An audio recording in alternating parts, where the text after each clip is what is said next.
For centuries and even today, the scholars of Mohammedan Islam assert that both the Hebrew Bible and the New Testament are not the originals revealed to Moses and Jesus, but are the product of alterations and perversions by their later followers. On what basis can they prove their allegations? It was Ibn Khazim in 1064 who was the first Mohammedan to charge that the Bible has been corrupted and falsified by the followers of Moses and Jesus. This charge was made in a last-ditch and desperate effort to defend Islam against Christianity, because he came upon the many serious and unexplainable contradictions and differences between the Quran and the Bible. Believing by faith that the Quran is true and incorruptible, Ibn Khazim had absolutely no choice but to come to the conclusion that then it must be the current Bible that is false and untrue, especially since Muhammad instructed his followers to respect the Bible in the first place. Therefore, the present text must have been falsified by the Christians and the Jews after the time of Muhammad. His conclusions and arguments are not based on any original historical facts, but entirely upon his unshakable faith in the truthfulness and divine origin of the Quran. Many other exegetes did not accept or agree with his conclusions, among whom are many of the luminaries of Islam, such as Ali al-Tabari, al-Bukhari, al-Mas'udi, Abu Ali Hussein bin Sina, al-Ghazali, and Ibn Khaldun. In reality, it is not up to the people of the book to prove their book is uncorrupted, but up to the Mohammedans to do so based on any original book that would show these corruptions. The interpreters of the Quran repeatedly denigrate and accuse both the Jews and Christians of having tampered with and corrupted their holy book to suit their, with as yet unexplained and unidentified, nefarious purposes. These evil, mendacious, and unsubstantiated accusations are in fact introduced to cover up the incredibly huge number of unexplainable and irreconcilable differences in both the Quran and its interpretations with the same events as described in their original versions in the Bible and Scriptures.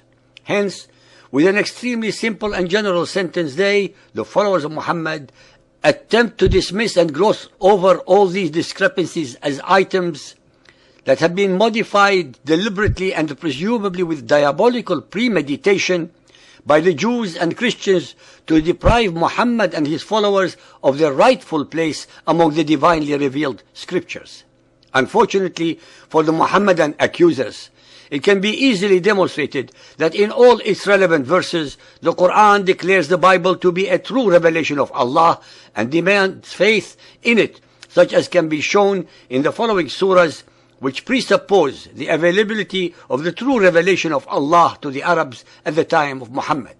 Surah Al-Baqarah 2.136. Say ye, we believe in Allah and the revelation given to us and to Abraham, Ishmael, Isaac, Jacob, and the tribes, and that given to Moses and Jesus. Al-Baqarah 2.285. The apostle believeth in what has been revealed to him from his Lord, as do the men of faith. Each one of them believeth in Allah, his angels, his books, and his apostles. We make no distinction, they say, between one and another of his apostles. In the above verses, the Quran makes no distinction between Allah's revelation. That is, they are all true and uncorrupted.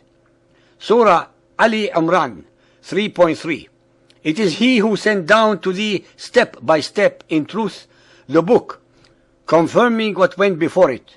And He sent down law of Moses and the gospel of Jesus before this as a guide to mankind. And He sent down the criterion of judgment between right and wrong. Nowhere does the Quran even imply that the people of the book had corrupted the texts of their scriptures, but only that some of them misrepresented the meaning of some texts. 3.93.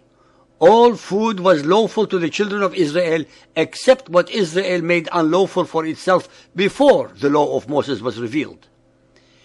In the particular case above, the Quran implies that the children of Israel corrupted some of Allah's commands before the revelations to Moses and not after. Surah An-Nisa 4.47. O ye people of the book, Believe in what we have now revealed, confirming what was already with you. If, as Al-Khazim and other followers of Muhammad insist that the people of the book have corrupted the books, they could have done this only after Muhammad's Quran and not before, since this verse clearly shows that the Quran is confirming these same previous revelations and would not have done so if they had already been corrupted. Surah Al-Ma'idah 5.44. It was we who revealed the law to Moses. Therein was guidance and light. By its standard have been judged the Jews, by the Prophet who bowed as in Islam to Allah's will, by the rabbis and the doctors of law, for to them was entrusted the protection of Allah's book, and they were witnesses thereto. In the verse above, the Quran asserts that the Jews were entrusted with protecting and preserving Allah's book, the Torah. And there is no indication given here that they failed that trust, especially since it was because they had done so that Muhammad was able to bring about the Quran as a scripture to his own pagan people.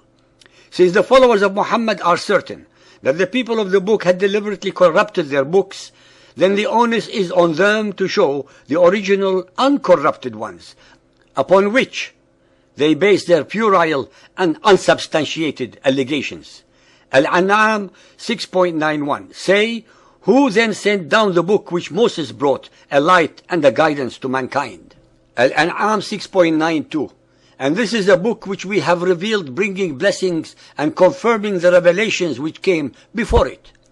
It would defy logic and intellect to believe that the Quran would have used corrupted books as confirmation of its own authenticity. Nowhere does the Quran ever imply that the text of the scriptures of the people of the book had been tampered with or corrupted.